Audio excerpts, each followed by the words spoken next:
I'm at a point where I know when I am functioning and thinking in a way that is influenced by anxiety.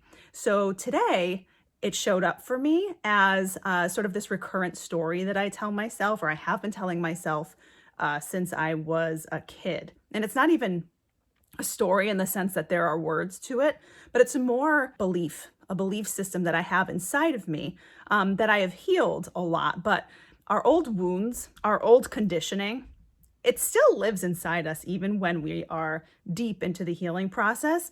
It's just that it has less control over us. So when I say it lives inside us, it's sort of just like memories, and they can surface from time to time. And when you're anxious, well, at least for me, when I'm anxious, that tends to be the time when my old conditioning or old false beliefs tend to show up. So when those types of beliefs and stories and thoughts start to show up, that's when I can say, okay, I know what that is. That's anxiety. That likely means I'm too stressed and I need to take care of my stress by doing the things I know help to reduce it, like exercise, like journaling, like making sure I'm taking my supplements and eating healthy, and reducing busyness, making sure I'm not overloading my schedule. There's a number of things I do to reduce stress in order to reduce anxiety, right? But coming back to today, so what happened was I started to wallow in this story of me being unlikable, just this general feeling of nobody likes me, and I'm just a person that people don't like. And now this is something that has shown up for me in my belief system and in my conscious thoughts forever, for as long as I can remember. Earlier, I couldn't put words to it, like I said, so I really couldn't identify it as a false belief or as anxiety or as, conditioning from a difficult past. Now it shows up for me, but even though I notice it and I see what it is and I know it's a false belief, it's still hard to detach from it. And I literally spent the first half of my day in just emotional, like, agony over this idea that I'm unlikable. And I was spinning, and I was just sort of analyzing relationships and interactions and trying to rationalize, like, why, a certain person would act or respond a certain way, or, why my actions or my behavior or my positioning on things was justified, or like just all of these irrational things that we wouldn't normally do when we are in a calm state of mind, or we are of a healthy state of mind, and we're not sort of wrapped up in these false beliefs like we're not worthy, or we're not likable, or we're unlovable, and all of these things that we, beliefs that we acquire likely in childhood in difficult situations, dysfunctional situations, with where there's maybe emotional abuse present. There's a number of reasons why we take on those false beliefs. I'll end with the couple of things that I did to remedy the story replaying in my mind over and over today, and to reduce my anxiety. So the first thing I did was exercise. And I know this is like one of the things that you just hear from everybody, and you're probably sick of hearing about it, but you have to move your body. Like, you have to move your body. And if I'm going to recommend anything, of course, always talk to your healthcare provider first. I am not a doctor or a therapist. I'm just just an everyday person sharing personal experiences. But don't even just do cardio. Like, you lift some weights, get your muscles working, build some heat, and reduce your stress, release endorphins, however it works. Again, I'm not a doctor. It is so necessary to move your body and to get the energy in your body moving. And for me, that the exercise is stress relief. Stress relief is what will help me reduce the anxiety. Like, that's sort of the equation, or how I work it out in my brain, is that I know that when my stress is higher, my anxiety then goes higher. If I lower my stress, the anxiety will lessen. So that's the first thing I did. I could not get a hold of my thoughts, and I could not allow them to pass through and be done with them until I could reduce my stress. And I did that through exercise.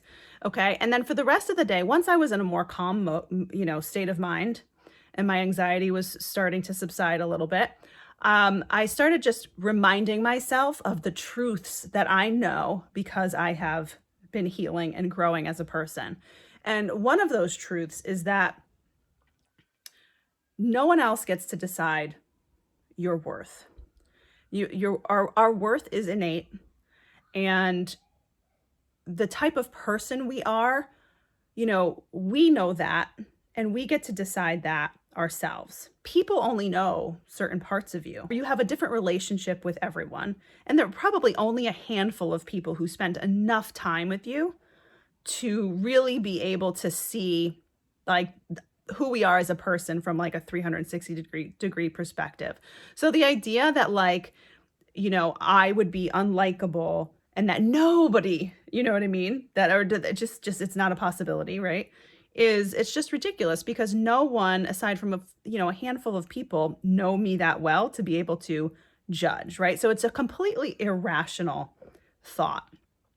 And I know I'm a good person and I know how, what my journey's been like. I know what I've been through in the past and I know what I do on a day-to-day basis to make sure that I'm growing and learning and healing and stepping into the best version of myself as an individual, as a woman, as a mother, as a wife, as a friend.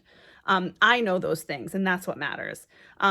Another truth that we all have thoughts and beliefs, and we all, whether or not we verbalize them, have opinions and judgments of other people, right? We decide who feels good to be around. We decide who doesn't necessarily fit or vibe, with our energy. And we all make those decisions. We're all sort of like bouncing off each other, right? In this game of life.